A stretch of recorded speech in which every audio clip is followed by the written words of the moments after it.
আমার অর্থ করি এটা ব্যয় করলাম, একটা পশু কিনলাম, ঈদের আগের রাতে কিনবেন না, পারলে 2-4 দিন আগে কিনবেন। যত বেশি আগে কিনতে পারেন তত ভালো। কিনলে ওই পশুটাকে আপনি নিজে হাতে খাওয়াবেন, গোসল করাবেন, ওইটাকে পরিপালন করবেন, প্রতিপালন করবেন, ওটার প্রতি একটা মায়া হবে। মসজিদে টাকা দেন না, আরো অনেক দিনের কাজ আছে সেখানে টাকা দেন না। গরিব দুঃখী মানুষ আছে, তাদের দরকার। একজন গরিব, তার চিকিৎসা মাত্র 20,000 টাকা হলে হয়ে যায়। আপনি 20,000 টাকা দিতে পারেন, কিন্তু দেন না, 2,000 দেন, 500 টাকা দেন, কিন্তু কোরবানির সময় মাশাআল্লাহ 1 লাখ টাকার গরু কিনেন। অনেকে ইউরোপ আমেরিকার এমন এমন দেশে আছেন, সেখানে কোরবানি চাইলেও করা যায় না, সুযোগ নাই। বা দেশে অনেকে আছেন যে তার হয়তো সে সুযোগ নাই, ক্যাপাসিটি নাই, নানা কারণে সুবিধা অসুবিধা আছে। তো আমরা তাদের তরফ থেকে কোরবানি করে দেশের বিভিন্ন গরিব দুঃখীদের আপনার বাসা বাড়িতে আমরা তাদের ঘরে ঘরে গোশত পৌঁছাই দিই। তো আপনি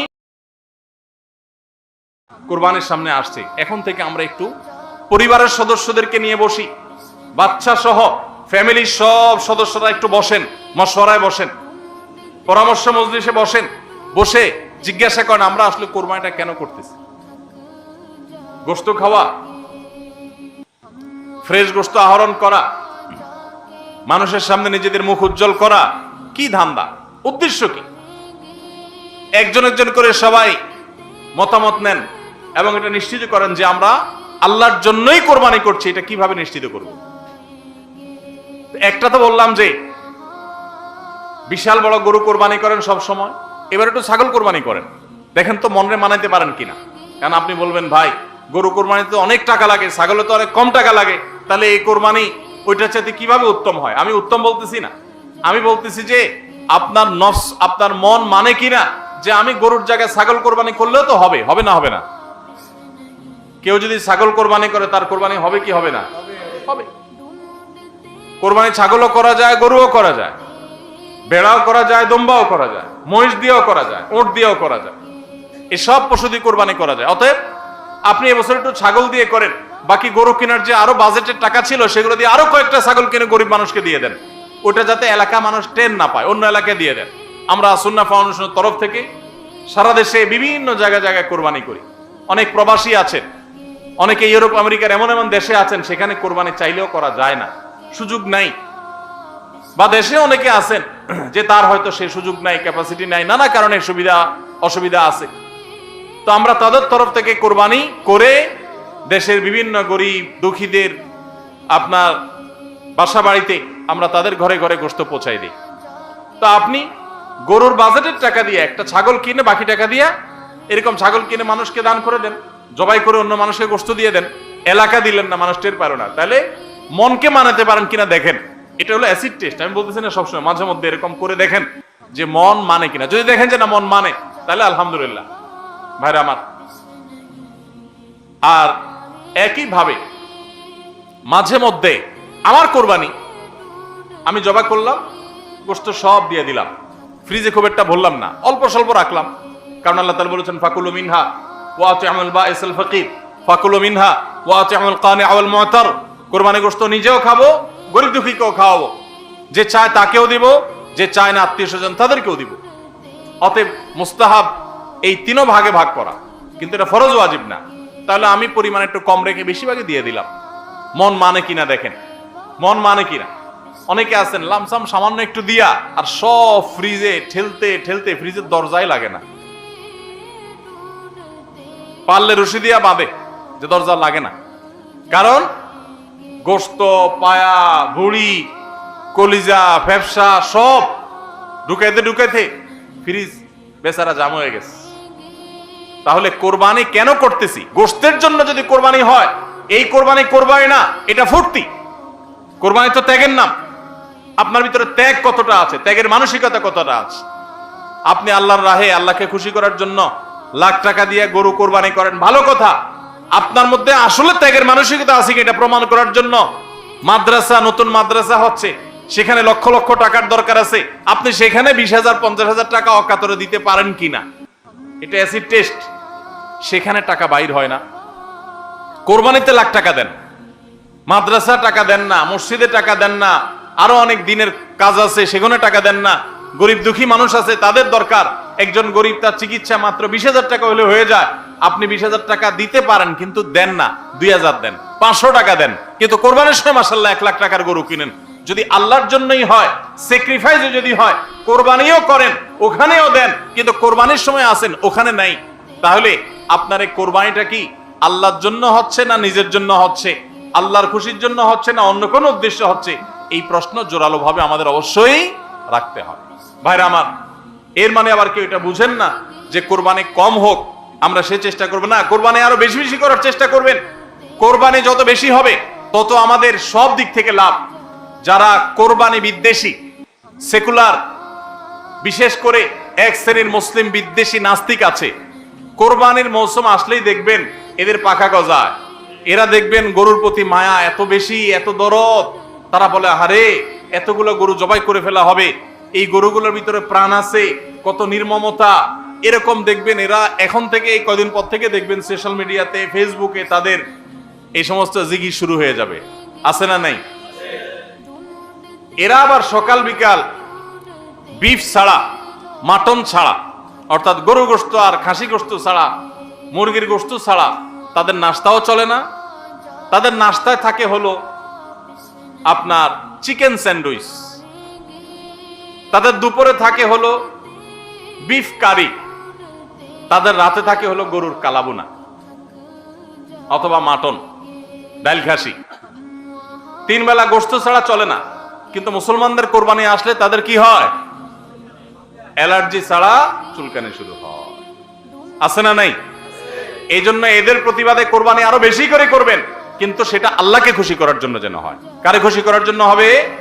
আল্লাহকে খুশি করার জন্য। ভাইরা আমার, কোরবানি যত বেশি হবে আমাদের যেরকম সওয়াব হবে, আমাদের দেশের অর্থনীতিতে অনেক বেশি কল্যাণ বয়ে আনবে এই কোরবানি। কিভাবে সেটা?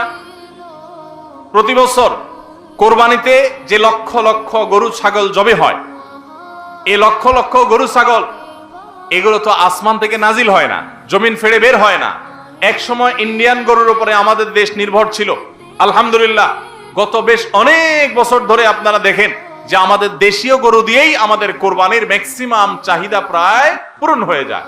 ইন্ডিয়ান গরুর উপরে এখন আর আমাদের কোরবানি নির্ভর নয়।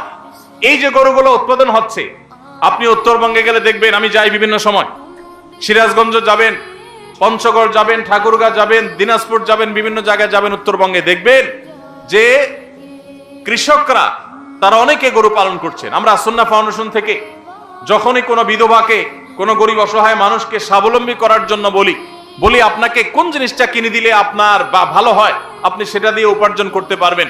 বেশিরভাগ বিধবারা, বেশিরভাগ অসহায় মানুষেরা তারা বলে একটা গরুর বাছুর কিনে দেন, একজোড়া ছাগল কিনে দেন, তাহলে এগুলো আমি সারা বছর বড় করব, এগুলো বড় করতে আমার কোনো ঝামেলা নাই। দোকানদারি করা অনেক ঝামেলার কাজ, চ্যালেঞ্জের কাজ, বাকি চলে যায়, টাকা তোলা যায় না, এগুলো সহজ। এই বাছুরটাকে আমি ঘাস খাওয়ায় বড় করব, কোরবানি মৌসুম আসলে এই 20,000 30,000 টাকা দিয়ে কেনা বাছুরটা আমি 70,000 80,000 টাকা বিক্রি করব, ডাবল হয়ে যাবে, আমার লাভ হবে। তাদের জন্য এটা সহজ।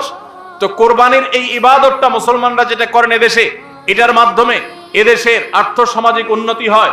লক্ষ লক্ষ হাজার হাজার কৃষকের, পশুপালনকারীদের তাদের উপার্জনের মাধ্যম হয়। কোটি কোটি টাকা, মিলিয়ন মিলিয়ন টাকার ডিলিংস হয়, লেনদেন হয়, যেটা জাতীয় অর্থনীতির চাকা এটাকে ঘোরাতে সাহায্য করে। কোরবানির এই ইবাদত এটা আমাদের অনেক গরিব অভাবী মানুষের পুষ্টির যোগান দেয়। আপনারা জানেন অনেক গরিব মানুষ আছেন কোরবানির মৌসুমে মন ভরে একটু গোশত খাইতে পারেন, সারা বছর গোশতের দাম এত বেশি, তো বেচারারা কিনে খেতে পারেন না। তাহলে কোরবানির এই গোশত, কোরবানির এই উৎসব, এই ইবাদত, এটার মাধ্যমে পশুপালনকারীদের উপার্জনের মাধ্যম হয়। সারা বছর যারা অপেক্ষা করে কোরবানির সময় পশু জবাই করে, পশু বিক্রি করে আবার তারা পশুপালন করবে, এর মাধ্যমে তাদের আর্থিক যে অনটন আছে এটা দূর হয়, তাদের উপার্জনের মাধ্যম হয়। আবার গরিব অভাবী মানুষ যারা আছে, যারা পুষ্টির অভাবে থাকে, পুষ্টিহীনতায় থাকে, তাদের আমিষের অভাব থাকে, তাদের খাদ্যের মধ্যে আমিষ পরিমাণ মতো থাকে না, সেই লোকগুলোর এই কোরবানি উপলক্ষে এক একজন 2 কেজি 4 কেজি 5 কেজি গোশত পাইলে কয়েকদিন ধরে তারা আমিষ খেতে পারে, তাদের পুষ্টির যোগান হয়। ভাইরা আমার, এর মাধ্যমে লক্ষ লক্ষ কোটি কোটি টাকা লেনদেন হওয়ার কারণে দেশের অর্থনীতির চাকা সচল হয়। নানা দিক থেকে এর পার্থিব উপকারিতা আছে। যারা কোরবানির বিরোধিতা করে ওরা বসে বসে ওই মাটন কারি, ওই বসে বসে আপনার বিফ বসে বসে চিকেন স্যান্ডউইচ এবং বসে বসে তারা বার্গার খাওয়া ছাড়া আর কোনো কাজ তাদের নাই। এদেশের অর্থনৈতিক উন্নয়নের পিছনে তাদের কোনো ভূমিকা নাই। প্রবাসের যে রেমিটেন্স এদেশে আছে, যত রেমিটেন্স আসে, যেটি আমাদের দেশের অর্থনীতির চাকাকে সবচেয়ে বেশি সচল রাখে, গার্মেন্টস শিল্প একটা চাকা আর রেমিটেন্স আরেকটা চাকা, এই দুইটা চাকা আমাদের দেশের অর্থনীতিকে মূলত সচল রাখে। সবচেয়ে বেশি বৈদেশিক মুদ্রা আমরা কামাই এই দুইটা মাধ্যমে। ভাইরা আমার, আপনারা নিশ্চয়ই জানেন, চাঁদপুর এলাকার মানুষ আপনারা, এই চাঁদপুরে প্রায় প্রতিটা ঘরে ঘরে বিদেশি আছে না নাই? প্রত্যেকটা ঘরে ঘরে প্রায় অনেক প্রবাসী ভাইরা আছেন। এই প্রবাসী ভাইরা যারা আছেন, যাদের টাকায় এ দেশের অর্থনীতির চাকা চলে, তারা ম্যাক্সিমাম মিডল ইস্ট প্রবাসী বা মালয়েশিয়ান প্রবাসী, ম্যাক্সিমাম তারা মুসলিম কান্ট্রিগুলোতে শ্রম দিতে গেছেন এবং তাদের ঘাম ঝরানো টাকা দিয়ে এদেশ সচল হয়। আর এই দেশের আইন, এদেশের নিয়ম, এদেশের সংবিধান, এদেশের সবকিছুর ক্ষেত্রে সবচেয়ে বেশি পোদ্দারি করে হলো ইসলাম বিদ্বেষীরা, আর টাকাটা আনে সবচেয়ে বেশি ইসলামিস্টরা। যত মধ্যপ্রাচ্য প্রবাসীরা টাকা আনে, তাদের 99% তারা আলহামদুলিল্লাহ ইসলামকে ভালোবাসে, মহব্বত করে। আমি 10 বছর সৌদি আরবে প্রবাসী ছিলাম, আমি জানি। আমি মিডল ইস্টের বিভিন্ন দেশ ঘুরে ঘুরে প্রবাসীদের ব্যক্তিগত জীবন, তাদের চিন্তা দর্শন, এগুলোকে কাছে থেকে দেখার সুযোগ আমার হয়েছে। প্রবাসীদের যে টাকা এদেশের অর্থনীতির চাকা সবচেয়ে বেশি সচল থাকে। আমি ইউরোপ আমেরিকায় থাকা প্রবাসী ভাইদের প্রতি শ্রদ্ধা রেখে বলছি, তাদের মধ্যে অনেকে আছেন যারা দেশকে ভালোবাসেন, কিন্তু ম্যাক্সিমামের অবস্থা হলো যে তারা যদি ওই সমস্ত দেশে একবার যেতে পারে, তাহলে দেশের জমি জমা, বাড়ি গাড়ি যা আছে এগুলো বিক্রি করে ডলার করে হুন্ডির মাধ্যমে নিয়ে যায়। কারণ ওই দেশে তার একটা বাড়ি কেনা লাগবে, কারণ সে সেখানকার নাগরিক হয়ে যায়। আর মিডল ইস্টে যারা যায় তারা নাগরিক হইতে পারে না, এই জন্য ওখান থেকে একটা রিয়াল, একটা দিরহাম পারলে ওইটা বাঁচায় দেশে পাঠায়। ঠিক না ঠিক? অতএব কোরবানির উৎসবের মাধ্যমে দেশের অর্থনীতির চাকা সচল হয়, প্রবাসীদের কষ্টার্জিত আয়ের মাধ্যমে দেশের অর্থনীতির চাকা সচল হয়।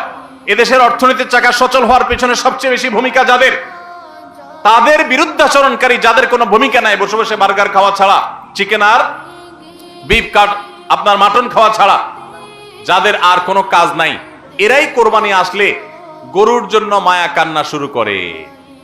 এজন্য এদের প্রতিবাদে আরো বেশি বেশি করে কোরবানি করবেন। আপনাদেরকে কোরবানি কম করতে বলে, কোরবানির উদ্দেশ্য যেন হয় আল্লাহকে শুধু খুশি করা, সেটা নিশ্চিত করতে হবে। সবাই চেষ্টা করবো তো ইনশাআল্লাহ? আল্লাহ আমাদের সবাইকে আল্লাহর উদ্দেশ্যে কোরবানি করার তৌফিক দান করুন। তাহলে কোরবানি আসার আগে আগে নিজেকে নিজে জিজ্ঞাসা করবেন, পরিবারের সদস্যরা বসে নিজেদের মধ্যে পর্যালোচনা করবেন যে আমরা কোরবানিটা কেন করছি, আমাদের উদ্দেশ্যটা কি। আমাদের উদ্দেশ্য হবে আল্লাহর নির্দেশ পালনার্থে আমি আমার অর্থ করি, এটা ব্যয় করলাম। একটা পশু কিনলাম, ঈদের আগের রাতে কিনবেন না, পারলে 2-4 দিন আগে কিনবেন। যত বেশি আগে কিনতে পারেন তত ভালো। কিনলে ওই পশুটাকে আপনি নিজে হাতে খাওয়াবেন, গোসল করাবেন, ওইটাকে প্রতিপালন করবেন, ওটার মধ্যে একটা মায়া হবে। এরপরে সেই পশু যখন জবে হবে, নিজের কাছে একটু খারাপ লাগবে। এটা এক ধরনের স্যাক্রিফাইস। ফজর নামাজ যখন পড়বো মনে চায় না, তারপরে কষ্ট করে উঠে পড়বো, এটা স্যাক্রিফাইস। তো কোরবানির এই ইবাদত আমাদেরকে স্যাক্রিফাইস এবং ত্যাগ শিখায়। আল্লাহকে সন্তুষ্ট করার জন্য আমরা যেই কোনো ধরনের স্যাক্রিফাইস করার চেষ্টা করব। আল্লাহ আমাদের সবাইকে তৌফিক দান করুন।